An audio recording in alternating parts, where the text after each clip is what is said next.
What is going on, folks? It's the old soldier coming at you on this wet and rainy Monday morning here in Robeson County, North Carolina. Last day of work until January, hopefully. But anyway, folks. Hope everybody had a productive weekend. Got to spend some time with my son-in-law and teach him some more about land nav. We did intersection and resection yesterday.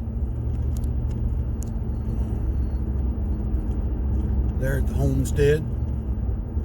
Just an FYI, folks, if you didn't know, you can go into the U.S. Geological Survey and you can order maps of your area. I've bought 3 for my area. I got to get 3 more to kind of complete my set. Actually, about 6 more. So I kind of want to get Lumberton included.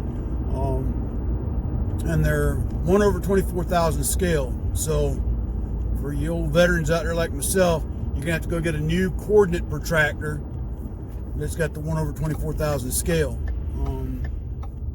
Will tell you some of these maps probably aren't fully up to date when you get them, but you know, an old map's better than no map. So, and there's several reasons I've opted to do that. One, in the event that things go southbound real fast, like I've got something that I can look up things, I can plot points, I can do things with it. Otherwise, that without I couldn't. So just an idea, food for thought. I'm not saying you got to add it to your kit, but it couldn't hurt. Along with a good lensatic compass. Okay. There's a whole wide variety in brands and makes and models as far as the compasses go. Don't get me the line as to what's the best out there versus not. I've got a military lensatic. I've also got a Suntoe, which is one of the better civilian models. So you yourself got to decide what you think is best for you. But don't get a cheap one either. One of those things. It's an instrument. You want to invest in it. Make sure you got a quality one. So anyway, enough of that. Biggest thing I got to do today is finalize my attendance roster. Already put in their final grades, so we're good to go. Meant to get a video out Friday. It just never got to it. Running behind those kinds of things. But Friday I gave my last final, and as one of my students come up, I showed him his grade, and I showed him what his final grade was. So I told him not to come today. So no point in coming today. Y'all stay at home. I'm not going to do anything. I'm going to count you present regardless. Before he leaves out, he pulls out 3 6-packs of Diet Coke for me and 3 big extra large Hershey bars with almonds. So I got this for you, Mr. Linebarger. Anyway, I was touched and I was humbled by the gesture. The rewards of teaching, I guess you could call it. In other news, folks, we've got the Hunter Biden scandal supposedly under investigation now. Apparently his daddy's, there's an audio tape leaked out there to his daddy that supposedly he's chastising the black community. I haven't heard it, so I don't know what all is in it. I've seen a couple different postings about it, so I don't know. Wouldn't surprise me though. Man's arrogant when he's in his right mind, which is here of late not often. Then you got the representative Solwell that, decided to shack up with a Chinese spy. And they decided to play house and, whisper secrets at each other's ears. Well, at least him to her. I don't know about the other way around. But yet, there's nothing else going on. I mean, it's like, okay, yeah, this representative's supposedly been sleeping with a Chinese spy. None of the mainstream outlets are really digging into the story. You've got retired General Flynn that told Maria, I can never pronounce her last name, but y'all know who I'm talking about from Fox Business News. Maria Bottomoff, I think that's how you pronounce her last name, I could be wrong. That, not just that representative, but there's a whole lot more, and there's other evidence out there. Not to mention more evidence about the Dominion voting, the machines from Dominion. But yet, we can't get any other news outlets really to touch it or cover it. So what happens there is the majority of the people that still have faith in mainstream media are still being brainwashed by their bullcrap. Okay? So we've got to try and get it out in other means. Now I follow One American News for a lot of what I digest daily.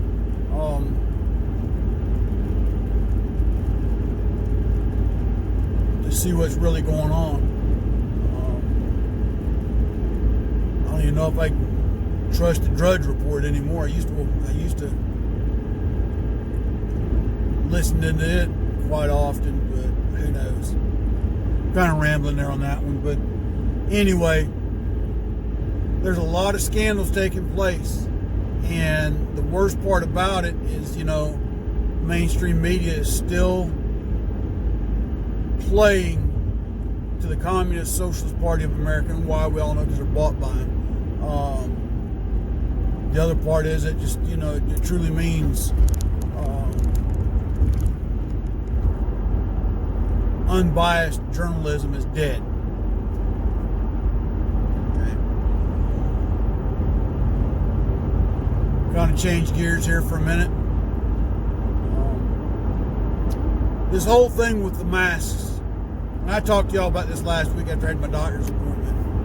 I'm going to kind of reiterate back on it that, they called me 2-3 hours before my appointment to tell me my provider was out that day, that I'd be seeing another one in the office. I said, that's fine. It's not the first time it's happened. My provider is a single parent, and sometimes they have to go and do things that, pop up. It happens. Long story short, I get there and I ask the doctor that saw me, I said, where is everybody? Because I know there are several other staffers out. He said, yeah, your doctor, the other doctor, there's 3 of them there. They're both out with COVID, along with about 4 of our staffers.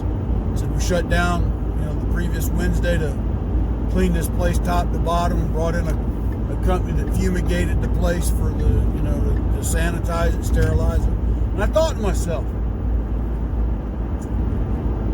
this place requires you to wear a mask every time you go in. You cannot get treated unless you're wearing a mask. They won't even let you in the door. But yet, 2 of their providers and 4 of their staff are sick with COVID.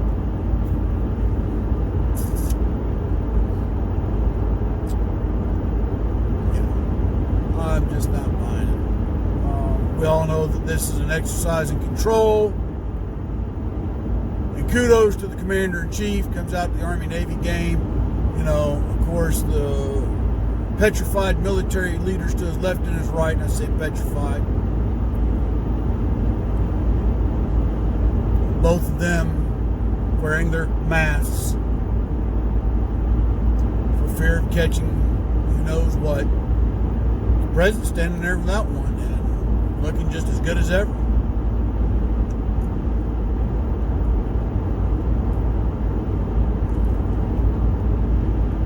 That's also another reason I'm glad I retired from the military when I did, is because of political correctness getting out of hand. And it has. So I'm going to shift gears again. If you haven't been watching in the news or paying attention or heard, a lot of the top leadership at Fort Hood, Texas was relieved of command due to the numerous deaths and other incidents and missing soldiers from that post. I want to say one regiment's entire chain of command was relieved. Now I'm going to give you an opinion. And those that are currently in the Military Watch this channel, you can, I don't know, you may agree with me, may not, but and those that have recently separated, those like myself that have been out for a while, they've got what's called SHARP now, Sexual Harassment and Prevention Training. It's used in conjunction with equal opportunity.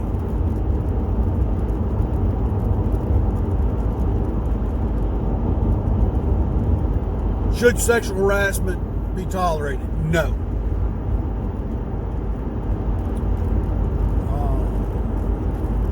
Does it happen? Yeah.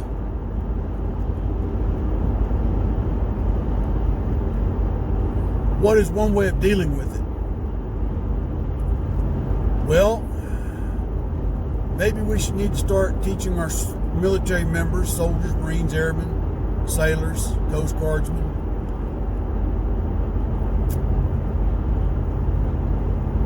maybe we should toughen them up. Maybe that's what you should get at. Toughen them up that when somebody calls you something, it's not always a harassment. It's not always an equal opportunity complaint. It's just what it is. Grow up, get over it, move on. Someone teases you, learn to take it with a grain of salt and move on. And I say that to say this. Some of that training is BS training, and I'm going to tell you just the way I feel about it.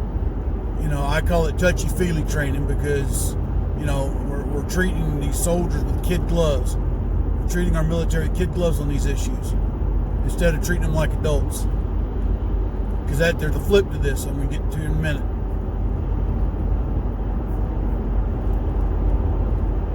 That's, again, why another reason I retired.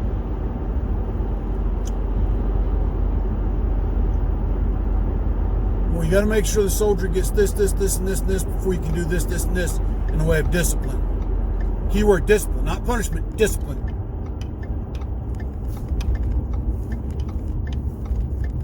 When I first joined the Army, if you did something stupid, chances are you were going to get your bag smoked. And what's that mean? You're going to be taken outside by your sergeant and you were going to get PT'd. What I mean by PT'd, push up, sit up, flutter kick. Push up, sit up, flutter kick. Side shuttle hop, knee benders, flutter kick. Now private or specialist, you going to act right? Get back to training. Now, mind you, there were leaders that pushed it to a breaking point. And that's kind of what geared things going to this. You got to do this, this, and this. My point being is that some of the things that they're training our military on these touchy-feely stuffs, it's not effective, has not been effective, never was effective. And there needs to be more focused one-on-one from leader to soldier. Not take an entire battalion into a gymnasium and have some civilian come from some agency and speak for 2 hours and then say, does anybody have questions? I want you to ask questions. Because in that setting, nobody really wants to ask a question. Everybody wants to get up, get out, and get back to doing what they normally do. Okay? And then they put these things on the video. Watch the video. Some of it we need to bring back decent morals. That's another thing that lacks. Well, how many times I go through the barracks room hearing music blaring out the door about some woman's booty hanging out the window, or she you know what, and that, this, that, and the other, or, you know, blow up the, it went on and on, you know. again, that's a problem that's outside the military because we're a slice of Americana, so it comes in with. But the discipline, decent morals. But I'm going to change, I'm going to give you the flip here now. When a soldier does get in trouble, instead of holding their hand through the process, they need to start being held fully accountable. That's the other problem I have seen when I was starting to retire. You know, did you take the soldier to do this? Did you take the soldier to do that? What for? He's been consistently late to formation for the last week. Give him Article 15 company grade. Take away half, a third of 1 month's pay for 1 month. We'll suspend his rank bust. We'll give him 14 days of extra duty. Don't you think that's a little harsh? Here's 5 counseling statements telling the soldier to be on time. Here was the corrective training plan that was instituted that you, First Sergeant Soft Shoes and Captain Let's Go Make Their Bed for Them, said was too soft, or was too hard. What, making the soldiers show up an hour before formation and bring all their grooming gear so they can perform personal hygiene in the day room latrine? Because the other part of the problem being late is that they weren't prepared for the day's activities. They weren't properly groomed before going to PT. And contrary to popular opinion, you're supposed to shave and brush your teeth before PT, not after. But anyway, that's in a nutshell what I was wanted to ramble about today, folks. Because it's one of those topsy-turvy worlds we're living in, I guess.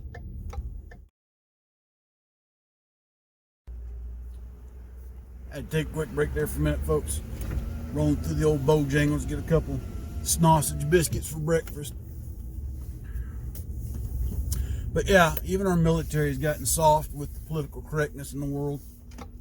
And it just needs to stop. We need to start toughening up our military members. Get back to common sense training. Not abuse, but training. And I understand some of why it is what it is because of the fact that leaders in the past have abused their authority and their power. And it still continues. And that just tells me the policies they have in effect are ineffective to that nature. And the worst part, again, is the disparity of how the punishments go. Case in example, a few years back, there was a general officer got hemmed up for abuse of his government travel card. What's a government travel card? It's a Visa credit card that the government pays the bill for. And when soldiers travel on temporary duty and things like that, they are to use that to pay for their meals and their lodging and other incidentals. This guy was using it to pay for his mistress to come visit him and put her up in a hotel room. Why a general officer needs to put that on his government travel card is beyond me. Those guys are making money hand over fist. Long story short, he chose to put it on the government dime, got his butt caught, hemmed him up, retired for the good of the service. I think they knocked him down a star or two, but at the end of the day, he still retires the highest grade held. So what does it really matter? He's going to have a healthy pension. But little old enlisted soldier like me does it.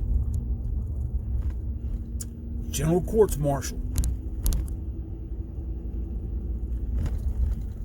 You're found guilty of abuse of your government travel card. You are hereby reduced in rank to E1. You will serve X amount of time at a correctional facility or federal penitentiary at Fort Leavenworth, wherever the case may have been.